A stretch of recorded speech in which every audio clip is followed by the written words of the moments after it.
Au travail, Élodie ne fait pas confiance aux gens. Elle ne leur parle pas beaucoup de sa vie privée.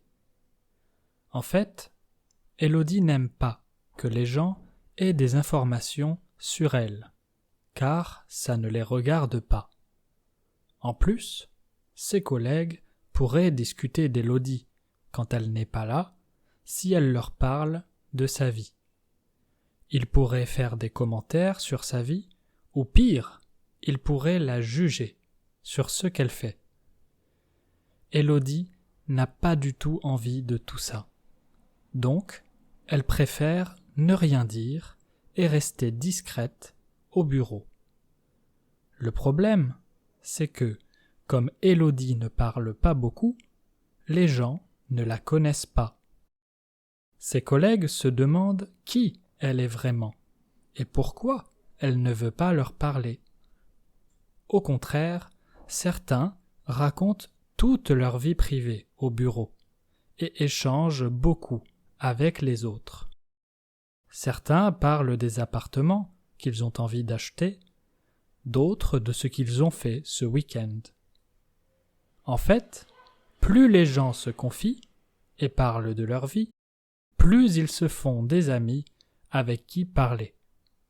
L'autre jour, Benjamin, un collègue d'Élodie, racontait qu'il partage toujours l'addition avec sa femme.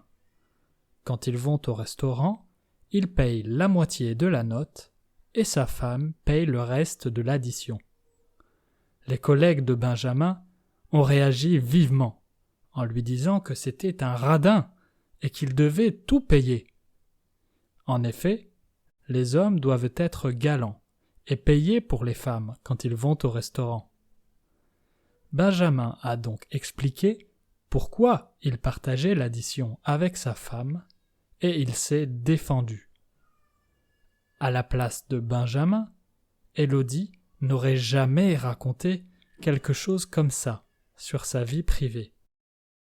Mais Élodie remarque que comme Benjamin raconte toujours beaucoup de choses, les gens l'aiment.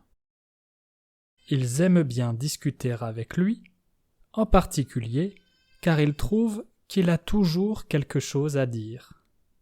En plus, Benjamin ne cache rien et il est très honnête.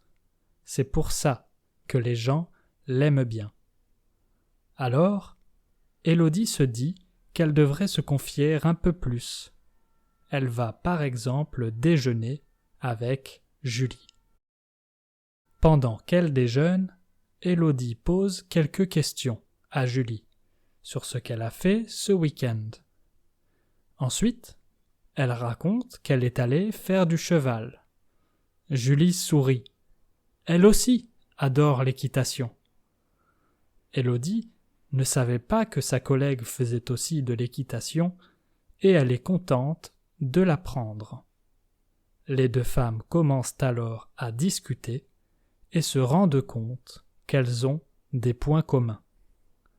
Si Élodie ne s'était pas confiée à Julie, elle n'aurait jamais su qu'elle partageait autant de choses. Now, read the complete translation and your French listening skills will improve. To dig deeper into grammar and vocabulary, just click the links in the description box below. C'est parti! Au travail, Élodie ne fait pas confiance aux gens. Elle ne leur parle pas beaucoup de sa vie privée. En fait, Élodie n'aime pas que les gens aient des informations sur elle, car ça ne les regarde pas. En plus, ses collègues pourraient discuter d'Élodie quand elle n'est pas là, si elle leur parle de sa vie. Ils pourraient faire des commentaires sur sa vie, ou pire, ils pourraient la juger sur ce qu'elle fait. Élodie n'a pas du tout envie de tout ça. Donc, elle préfère ne rien dire et rester discrète au bureau. Le problème, c'est que, comme Élodie ne parle pas beaucoup, les gens ne la connaissent pas.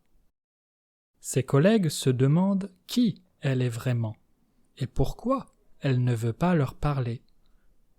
Au contraire, certains racontent toute leur vie privée au bureau et échangent beaucoup avec les autres.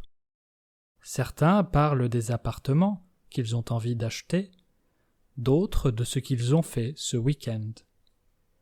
En fait, plus les gens se confient et parlent de leur vie, plus ils se font des amis avec qui parler. L'autre jour, Benjamin, un collègue d'Élodie, racontait qu'il partage toujours l'addition avec sa femme. Quand ils vont au restaurant, il paye la moitié de la note et sa femme paye le reste de l'addition. Les collègues de Benjamin ont réagi vivement en lui disant que c'était un radin et qu'il devait tout payer. En effet, les hommes doivent être galants et payer pour les femmes quand ils vont au restaurant.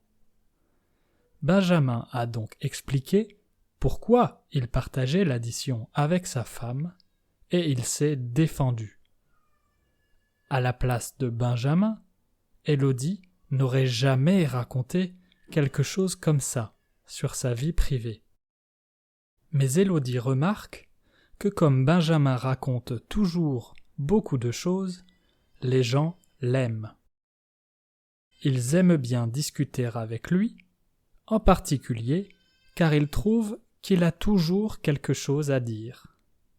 En plus, Benjamin ne cache rien et il est très honnête. C'est pour ça que les gens l'aiment bien.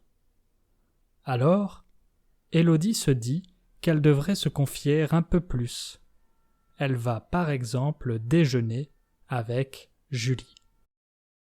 Pendant qu'elle déjeune, Élodie pose quelques questions à Julie sur ce qu'elle a fait ce week-end.